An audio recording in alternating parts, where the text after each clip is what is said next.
All right, the bell, we can begin.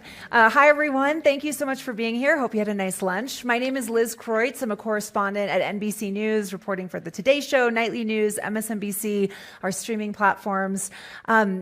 I'm so excited to have this conversation because in this role, I've recently, just the past few weeks, been covering the extreme heat that we've been facing across the country. I know we all know that climate change is real and scary, and one of the ways it's manifesting itself is in rising temperatures and extreme heat. Parts of our country, like Las Vegas, saw the hottest start to June on record, and more people die from heat than any other weather-related event, which is stunning. So here to discuss all of this and solutions are our esteemed panelists and experts here. I'll introduce each of you. We have Jeff Goodell, contributing editor to Rolling Stone, a climate journalist who has covered these issues for more than 2 decades, and author of the New York Times bestselling book, The Heat Will Kill You First, Life and Death on a Scorched Planet.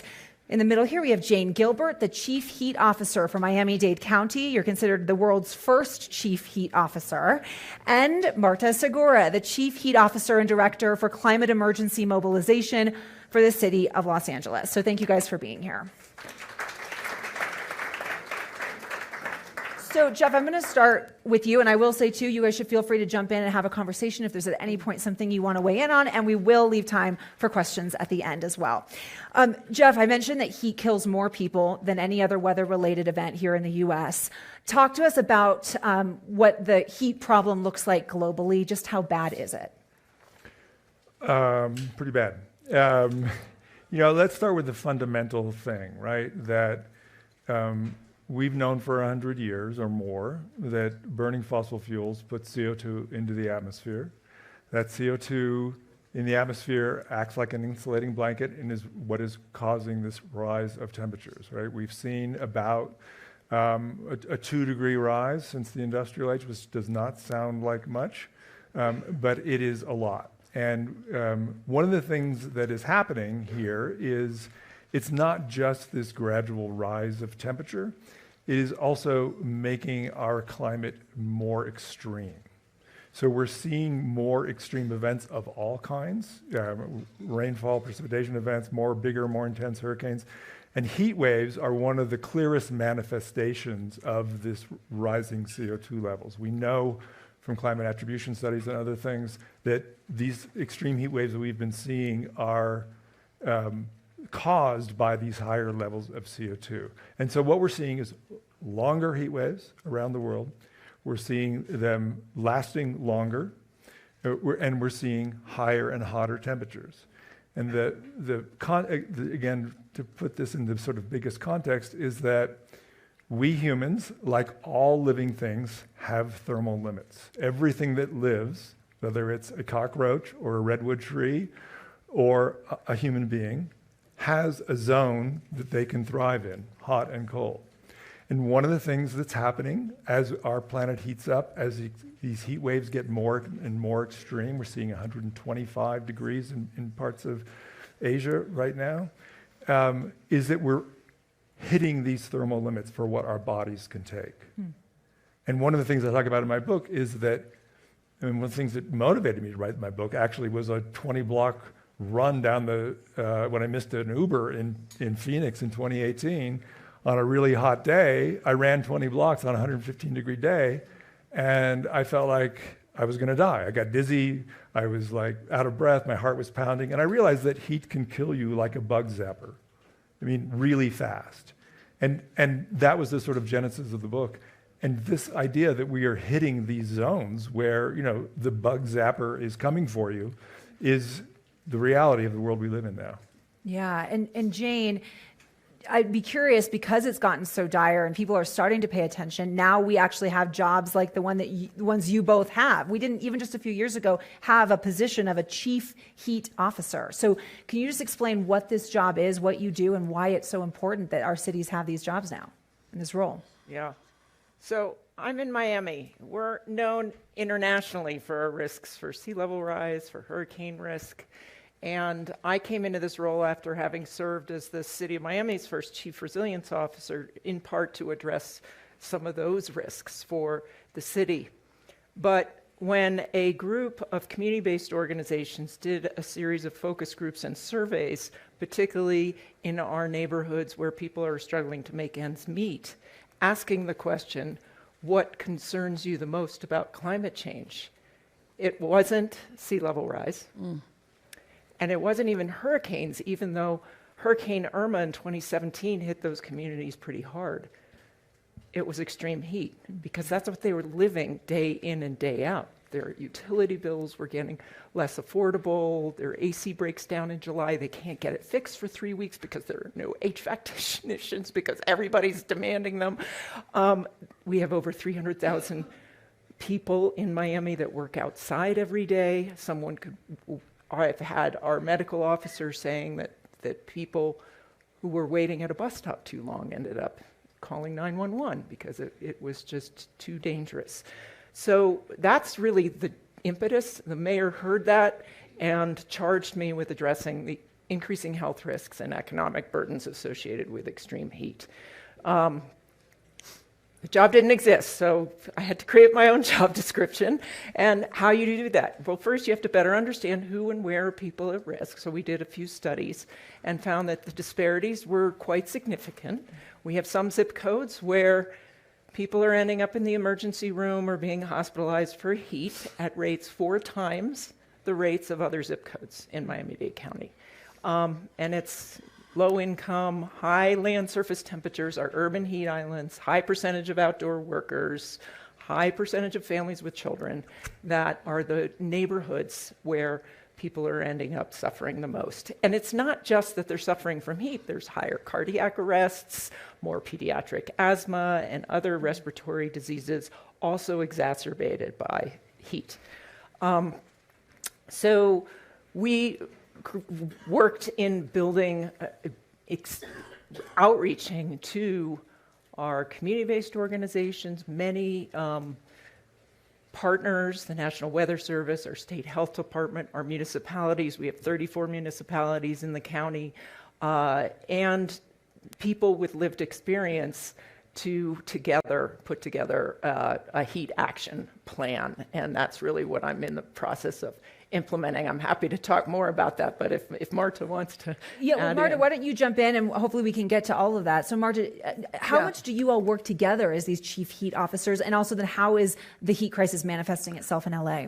First question, Jane and I talk a lot, we support each other a lot. We're basically pioneers in this area for municipalities. Yeah. So her previous experience as a resilience officer, my experience in public health and environmental health really has helped quite a bit.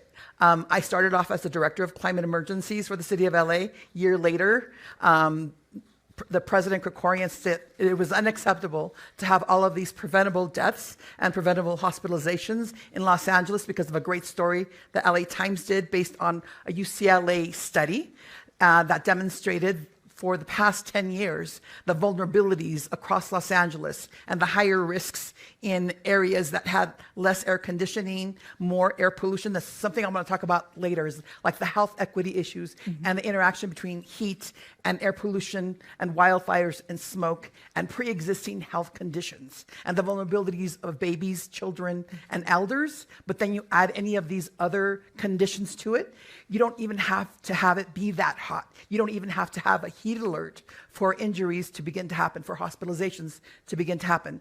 And if you notice in your own neighborhoods, when the sirens of the ambulances start ringing more often during the summer, that's probably because somebody has succumbed to a heat injury.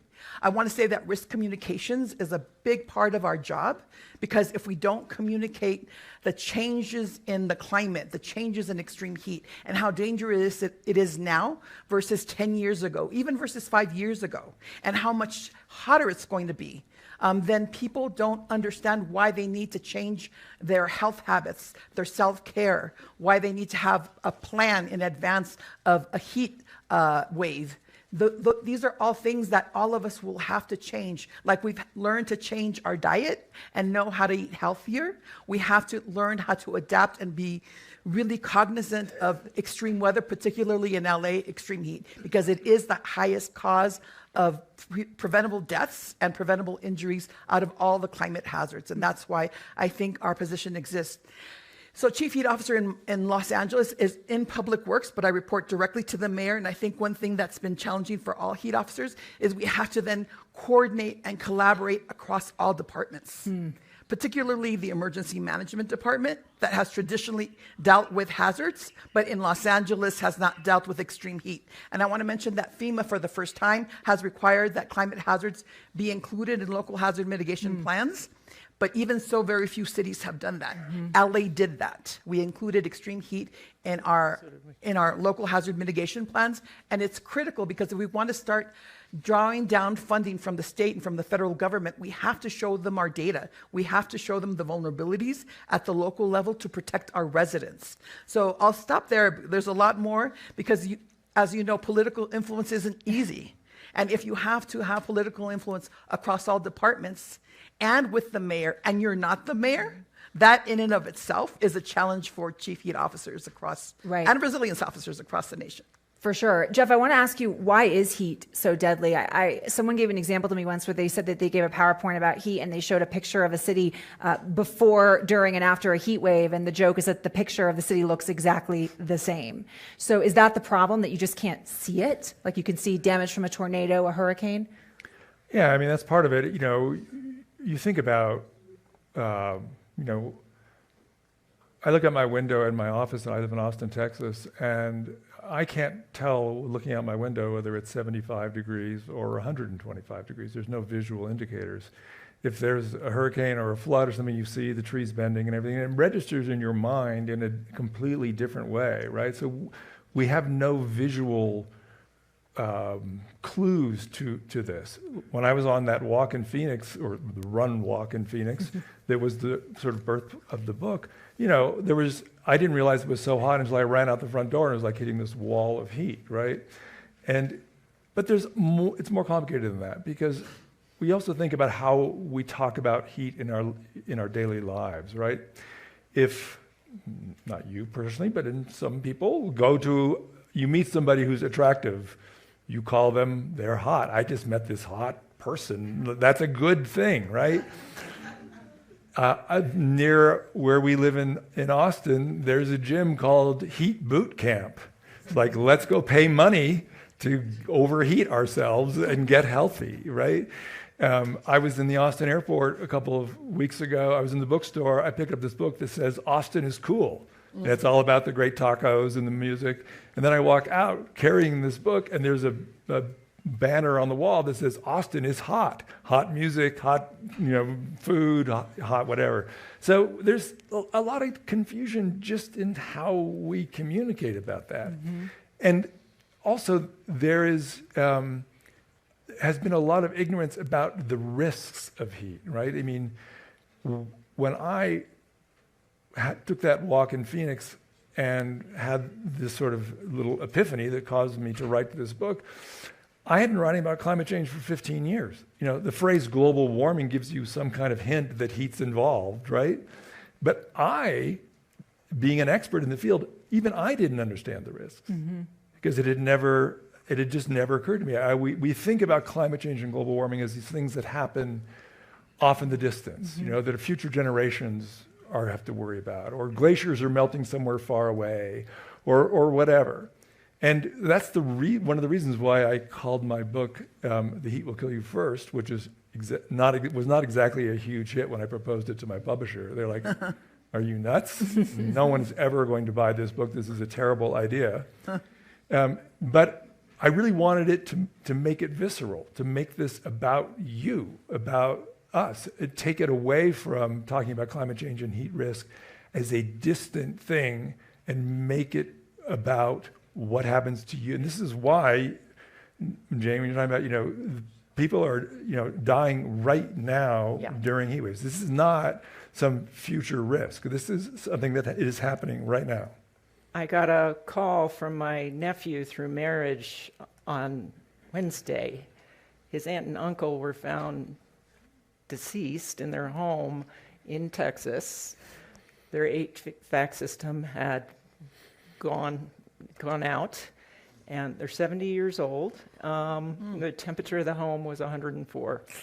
And so it does hurt some more vulnerable. This is a middle-class family. isolated. It does hurt, some more vulnerable, but it's really all of us. If we had a widespread and extended power outage in Miami, it would be very serious to a lot of people during a heat wave. Yeah, and something that Miami and LA do have in common is we have large Latino populations. So I want to also reiterate, it's very important to convey risk and convey the safety nets and safety solutions for heat in multiple languages and municipalities. We created these great flyers with iconic artist Lalo Alcaraz, who was an advisor for Coco and all kinds of other Disney films. He donated basically his time to do the art to make it very colorful, very culturally relevant, and we have it in 15 different languages. I often go to communications on climate discussions, and more often than not, people fail to talk about how important it is to have a culturally relevant, linguistically relevant communication strategy for every city, because these people work in our cities. These people go to school in our cities.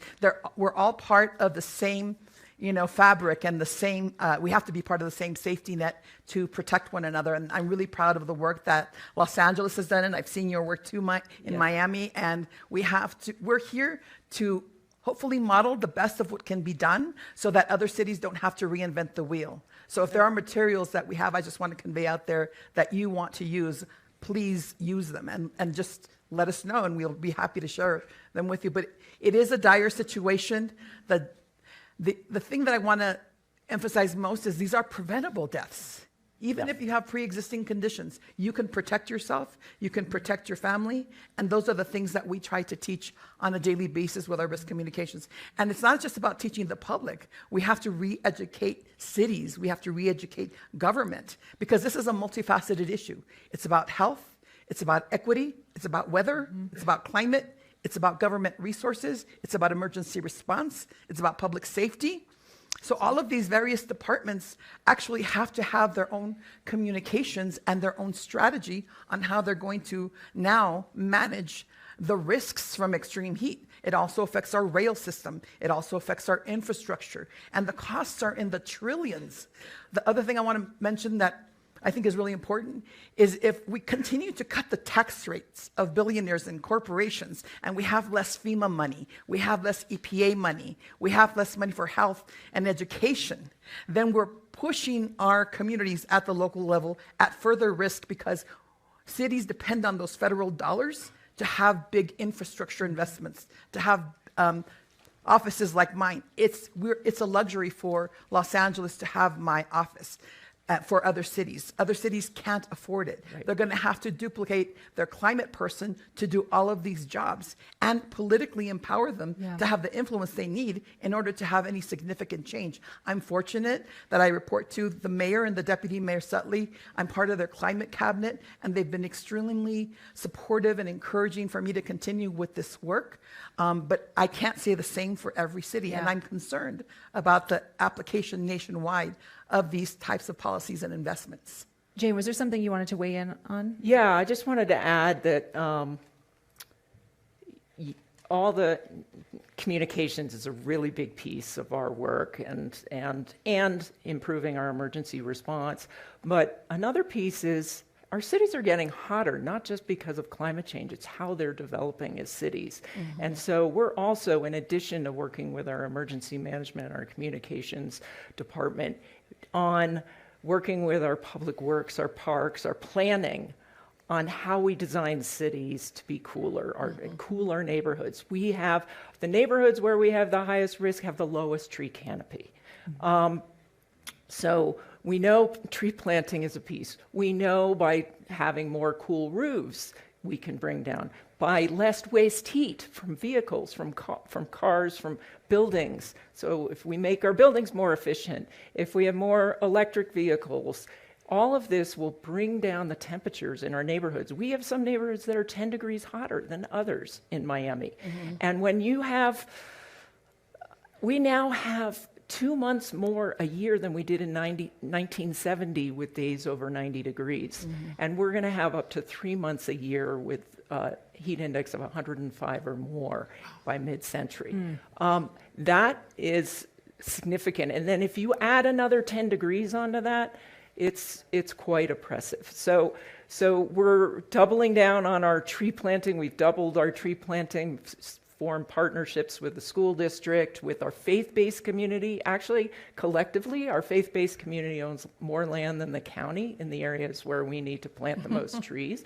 So that's been a great new partnership that we've done. And thankfully, our federal government has been a leader in infrastructure investments. We both have gotten tree planting grants from the U.S. Forest Service, $10 million over the next 5 years for street trees in our areas that need it the most.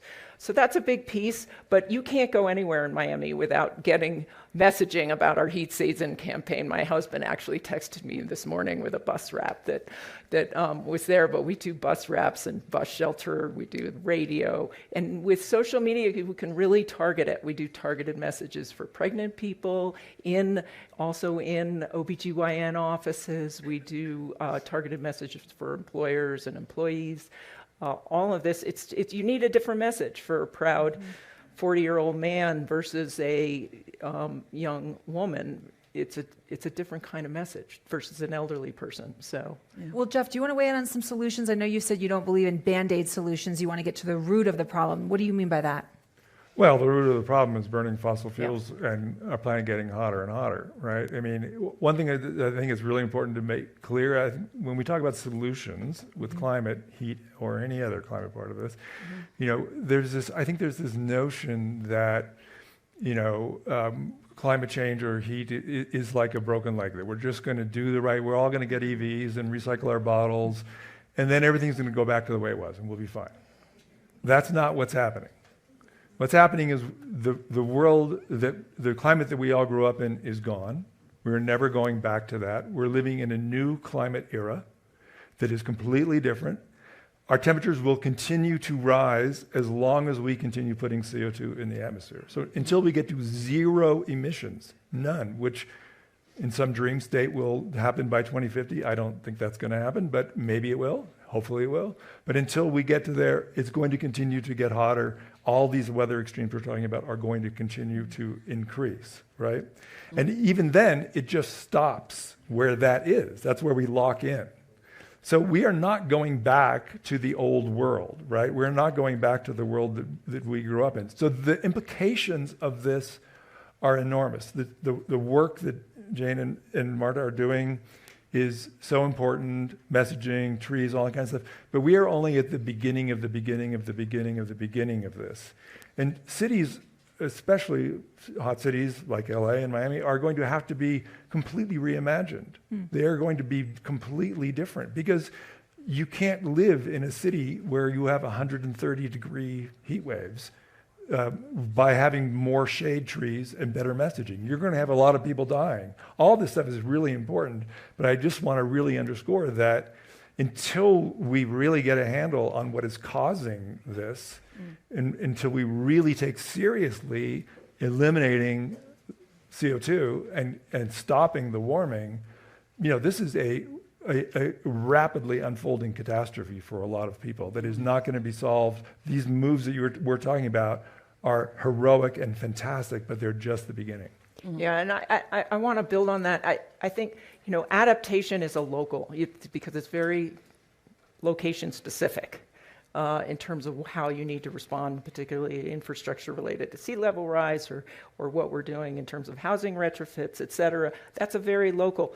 But the solutions to get to the scale we need to in terms of drawing down emissions, those are national, international policies. Those are certainly our mayors have committed to having our emissions by 2030 and net zero by 2050. But they can't get there without state policies to support our utilities to help us get there. They can't get there without national policies to help move the economy.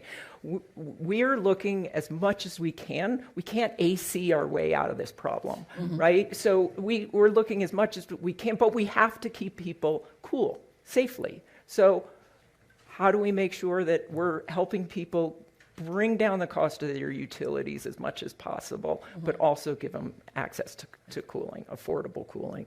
And same with the, tree green infrastructure that'll sequester carbon. It's not at the scale that Jeff's talking about what we need. That's national, international policy. Well, Marcia, if you could talk about some of the socioeconomic parts of this when we're talking about AC. I mean, there are parts of the country right now you need to blast your AC 24/7. Without it, you will die. The cost of that is astronomical. How are elderly people on a fixed income, supposed to afford this? In an old leaky building, it can be $800 a month. Yeah, right. It's not to address the affordable. disparities, I think it's really important to understand that it's no coincidence or accident that the Biden administration announced Justice 40. Right. There has been a lot of historical data demonstrating that the historically disinvested communities all across the nation have been the sacrifice zones. And what we need to understand is that if we accelerate solutions in those communities within our cities, we're actually accelerating solutions for the entire city, because it's a social fabric, it's a climate fabric, and it's a heat fabric, and all of these solutions of decarbonizing our Department of Transportation, decarbonizing our buildings, getting heat pumps instead of regular ACs that release freons. All of these solutions are actually being given tax credits by by the IRA, right? So we need to take advantage of those wonderful policies while they're still here. I don't want to think about the future right now. That's a totally different conversation. But yes, the disparities definitely are much higher in these low-income communities, that if they don't already lack AC, they don't use it because they have to pay the bills or they have to buy food. So I think almost every city might be similar. In our city, it's like 40% of the population does not have AC because California is known for its temperate climate. So buildings weren't built for this very hot weather. And now, cities are reconsidering thresholds for maximum temperatures and asking landlords to consider ACs for all of their rental units. I mean, those are costs that we still don't know how to compensate. Going back to what is a root solution, I think we need to fix our tax system. We need to make sure that we go back to the taxes of 1960s, 70s, and 80s so that we can afford to come up with these national infrastructure projects that will solve the solution for everyone, not just, the middle income, but everyone. Go for it, Jeff. Well, I was just going to say about this adaptation thing. I think another big picture thing that's easily confused is that there's a lot of money to be made on reducing emissions, right? I live in Texas. We have tons of solar entrepreneurs, wind entrepreneurs. 70% of our grid now is coming from renewable energy, and Texas is not a tree hugger state, right? The reason that renewable energy is moving so fast in Texas is because people can make a lot of money off of it, right? It's very straightforward. The problem is all these adaptation things we're talking about, nobody's making money off cooler bus stops. If you're an entrepreneur, you're like, hey, I have an idea for a cooler bus stop. I'm going to get rich. That is not how it works. And all this adaptation stuff requires government, good government, right? And so to bring this to like today, right now, this moment, the most important adaptation policy right now, today, is to make sure Donald Trump does not get reelected, right? Because if he does, then all the money, all the thinking about this is Absolutely gone. Right. Right? Yeah. I mean, we have never had so much support at the local level for doing the work that we need to do, not just adaptation, but also decarbonization and helping people to cool their homes affordably, to improve our neighborhoods. All of that has been just remarkable, and that will go away. And I just want to say, well, the Republicans have been, I don't mean this to make this partisan, I mean, Republicans are responsible for the Clean Air Act, Clean Water Act. They've been amazing. They've done the most important legislation in the country. Yeah. Right? And I was told by the federal government that 90% of the DOE funds went to the South. Yeah. And Republicans, even though they voted against it, received the main benefits of manufacturing for the infrastructure that we need to create renewable energy systems across the nation. So it is it's not partisan issue. It's for everyone. And we can't survive in this world without accelerating those solutions, accelerating them in every community, and acknowledging that those solutions need to be even stronger for the areas that have been sacrificed. And it will help everyone. Yeah, the increased costs of disasters Yeah. across the country has just made insurance rates, whether it's flood or fire or wind insurance, just go through the roof. That makes it much less affordable for people. If we're going to make Absolutely. I mean, Marge and I live in California, where basically all the insurance companies are pulling out because of all the natural disasters. You can't get your home insured. What happens? I mean, are we just going to have mass migration, Jeff, of people trying to move to different parts of the country to escape the heat? Well, migration is a complicated thing, right? I mean, I moved from a cool place in the Northeast to a very hot place in Austin, Texas, which makes no sense from a kind of climate point of view, but I fell in love, and my wife lives in Austin, Texas, has a job in Austin, Texas. It is not portable, so I live in Austin. And as a journalist covering climate change, it's living in the belly of the beast, and it's kind of great, right?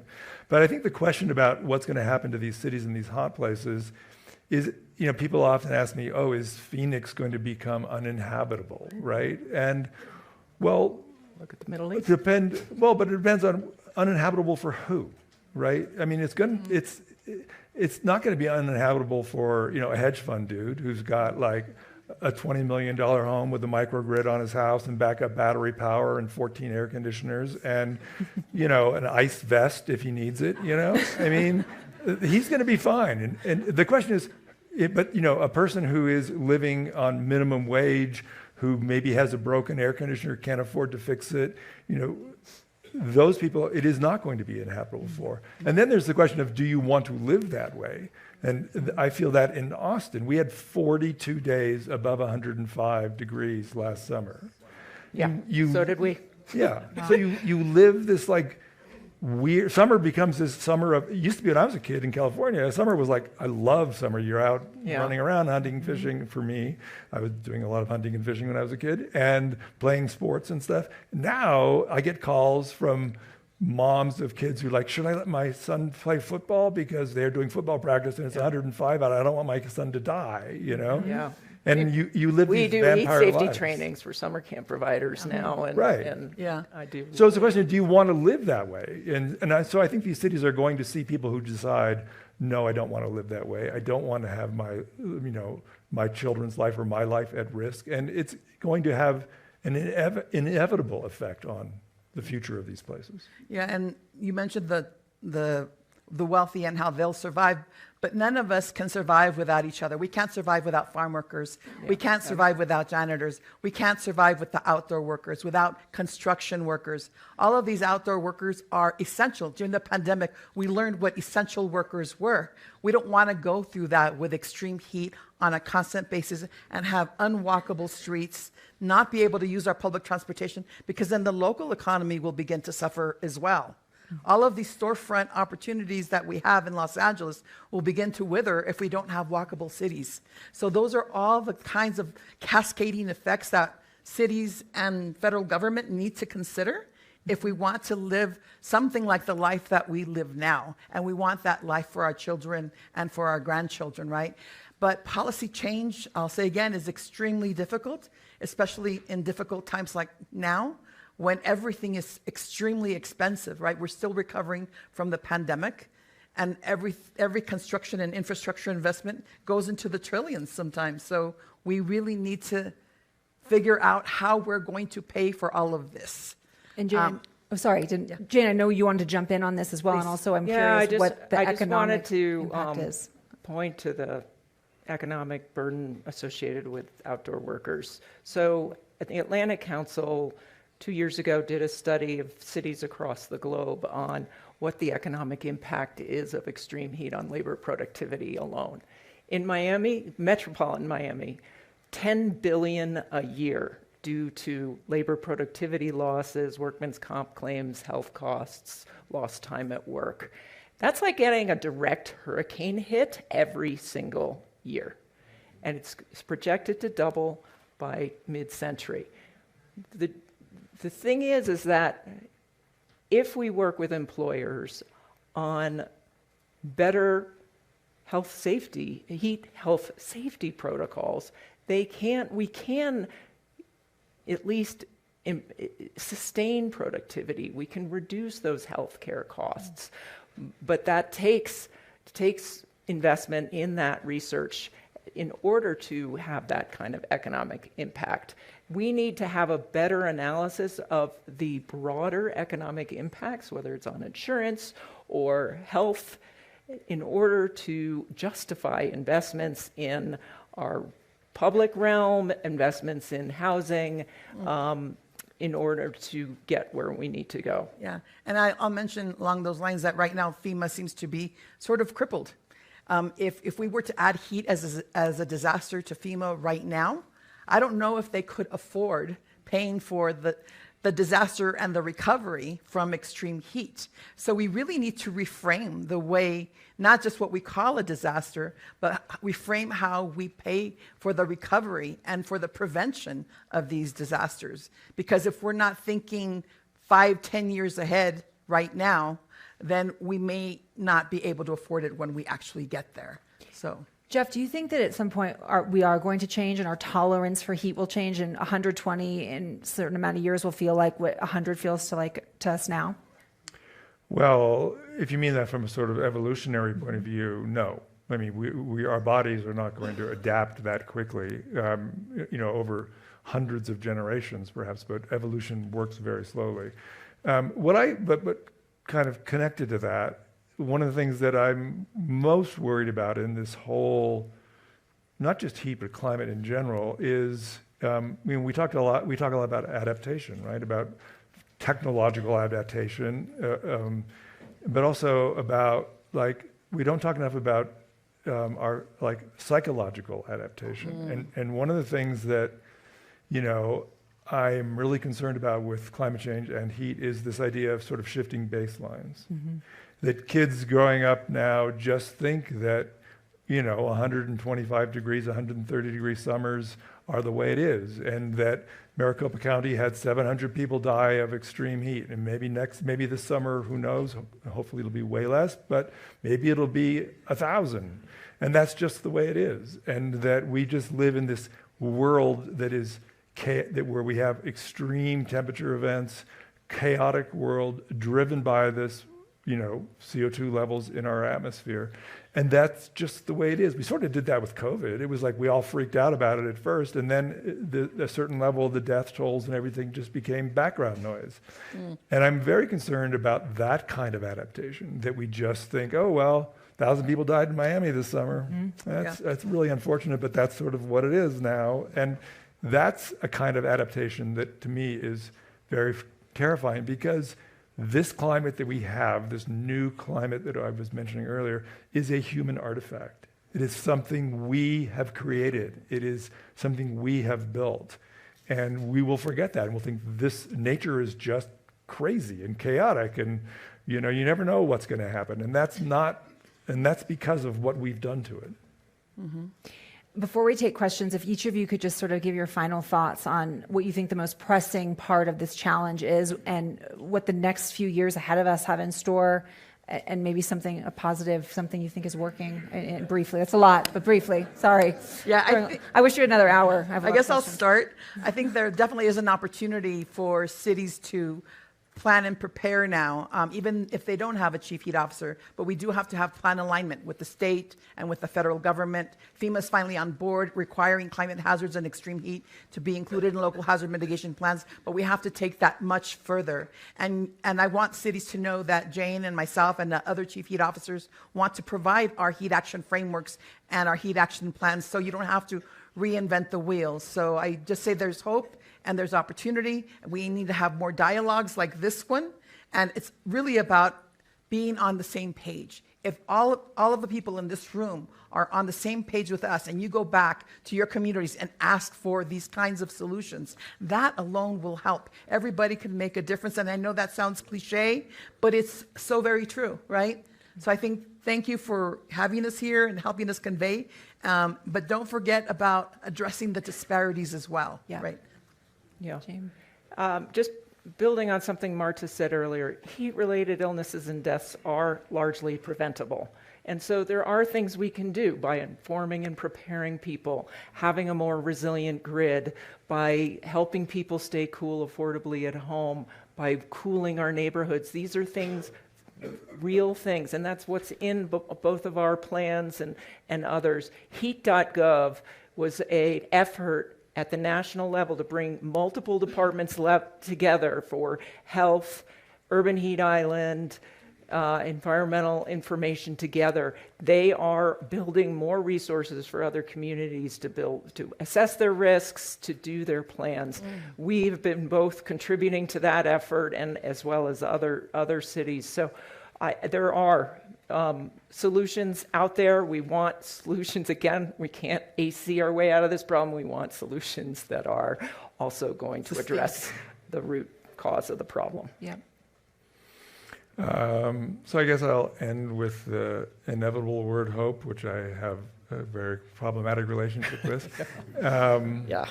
And people often ask me, you've been writing about climate change for 20 years, why you're not living in your basement with a bottle of bourbon scrawling on the wall with crayons. And I'm tempted often.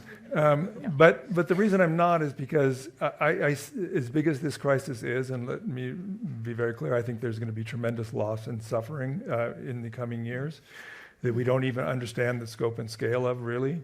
But I also think that the scale of the opportunity is so enormous right now. We are going to, whether we like it or not, however you vote, we're going to change everything about how we live because of the climate crisis. We're going to change. I just listened to the CEO of Ford a few minutes ago talking about the transition away from internal combustion engines to electric vehicles. This enormous bet on the future of this company, of this great American company. But that's going to happen because he knows the movement towards electric vehicles is inevitable. We are going to change how our cities are designed. That is inevitable. That is going to happen. We're going to change where our food grows and what kind of food we eat because of the climate crisis. All this is inevitable. And so if we get smart about it, if we understand the risks, if we don't put our head in the sand and think that this is not happening, if we understand these decisions and get educated about them, we can make smarter decisions, build a better world, more just world, more equitable world. All right, well, thank you. On that note, we're going to open it up for questions right here if you want. We have a mic coming around too. Thanks. Thank you all. I don't have hope. I have kids. And when it's stage 4 cancer, I'd like to hear the solution to stage 4 cancer. And it seems to me with the IPCC report, as Jeff said, we got to get off of our addiction to oil. And that means that we have to get our federal government to write legislation that outlaws fossil fuel. We have to get our Congress to stop subsidizing oil and gas. And that has to be our first effort, because if we don't do a full court press on Congress, because I've been lobbying Congress for many years as a former county commissioner, and it's just like dinosaurs standing in puddles of water. So I would just implore you to be giving that message out, and if you'd like to echo that or you have a different solution, but we're seeing carrot, not stick. I would just say, rather than banning oil and gas, to your other point of taking away the subsidies, maybe add a fee, use that revenue to help vulnerable communities adapt to the shift in our economy. That is the kind of policy that we really need. And let the markets figure it out. That's what policy is for. I think we have Congresswoman Katie Porter here with a question. I actually carry the House bill on eliminating fossil fuel subsidies, so I have had a very hard time getting Democrats to sign on. The Republican roadblocks are hard to overstate, but there are Democratic roadblocks too. So I just want to say to everybody, you also need to really push your Democratic representatives on this. My question is this: OSHA promulgated a heat standard for workers in May. I've heard you talk about a lot of this from the family standpoint, like educating people, what they can do. What is the role of corporate America and workers, both in the climate crisis, but really in protecting workers? Because I think a lot of the deaths we see, yes, they're seniors, so those usually aren't workers, but in younger people, they're almost always affected by work. Yeah. So I actually was recently appointed to the National Commission on Climate and Workforce Health.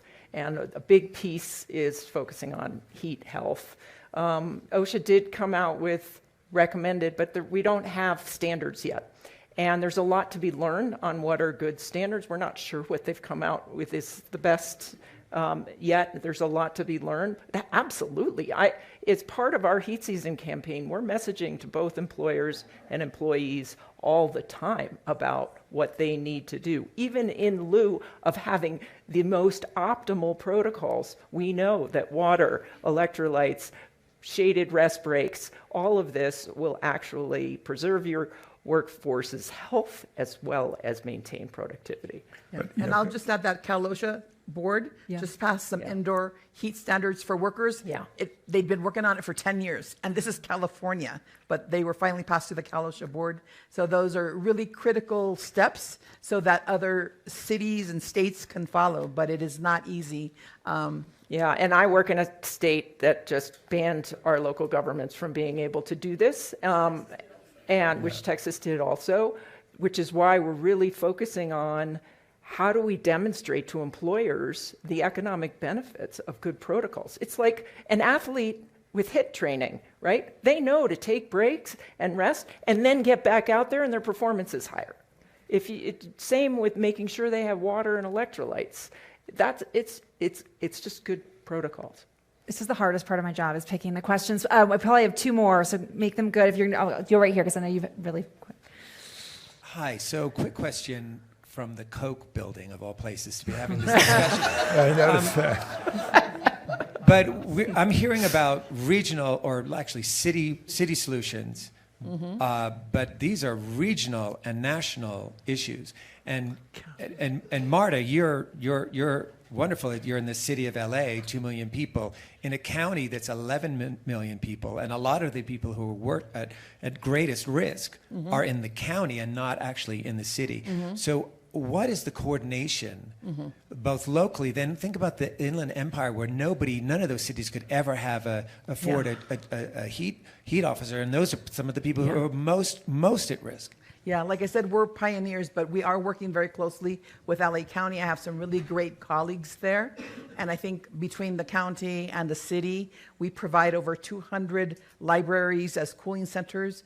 We're a brain trust on solutions that we're promoting and piloting and seeing if they work so that we can put them in our heat action plans. And those heat action plans we plan to share with all 88 cities in LA County. And then the state of California does have an extreme heat program, and it has like 4 tracks. LA just modeled that, but added an additional track on accountability, so that we can not only have these wonderful plans, but we have a dashboard that shares with the public and shares with the government leaders what is actually working, what investments are helping, and what investments maybe are not so wonderful. And that's another thing. We really have to ground truth these technologies that are being proposed, because it's not always about the latest technology that is being lobbied to the federal government. It's about what is tried and true and what is ground truth and what is actually going to accelerate the solutions for all of us. But I appreciate the question, because collaboration across agencies, particularly now, is key so that we don't reinvent the wheel. We maximize those dollars. We maximize existing wonderful plans that have worked, and we build on those best practices. Right here. Hi, so you probably follow what other countries do about their climate policies and what they do about heating. Who do you think best deals with that so far? And also, who America should follow? Jeff, do you want to take that? Sure. I mean, everybody is just beginning on all of this, right? I mean, this is something that is, as I said earlier, the beginning of the beginning of the beginning. I think if I had to think about a city or a place that is doing the most and been most aggressive about this, is Paris. Partly because of the Olympics has been a motivation, partly because they have a mayor who is very, very visionary and very outspoken. So they've done a lot of things like, trees and shutting off roads to cars in the inner city, making the Seine, the river that runs through the city, swimmable, so it becomes a kind of a cooling center. the idea of being of kind of remaking this ancient city for the 21st century is a very explicit goal of the mayor, and she's really, you know, put a lot of skin in the game on this. And so, you know, I would point to Paris as one of the places that has been most aggressive in reinventing itself. But maybe I think Bogota, Colombia, has been planting trees and funding their maintenance. We also learned about Ciclavia from them, right? Does everybody know what that is? It's when the city shuts down and it opens it up to cyclists and pedestrians and people on their skateboards. So I think if we look at individual cities across Latin America, Mexico City, it had a tree nursery 100 years ago. So basically has a forest at the edge of the city with large mature trees that it doesn't have to pay for. So when a tree goes down in the city, it just replaces it with this urban forest that they've been planting for over 100 years. I wish City of Los Angeles had something like that. It's amazing. So I think different cities have different assets, but also different issues. And if we had a whole hour, I'd love to talk to you about those different assets that those wonderful cities in other countries have. I think we're at time, but Jane, is there a city you want to mention really fast, or you think Paris and Bogota? Is there another one? Those are good. I mean, Medellin is another one in Colombia that's done some great work, but what I like about Paris is the 15-minute city, is the idea of making everything walkable, bikeable, transit-oriented. These are the kind of cities that I think we all want green, we want to live in. Singapore's done amazing work on greening. So to Jeff's point, by crawling out of this crisis, we have the opportunity to build a better world, and that's where we should be focusing. Well, thank you all for this enlightening conversation. Thank you all. I'm sorry I couldn't get to all your questions, but thank you. Thanks so much.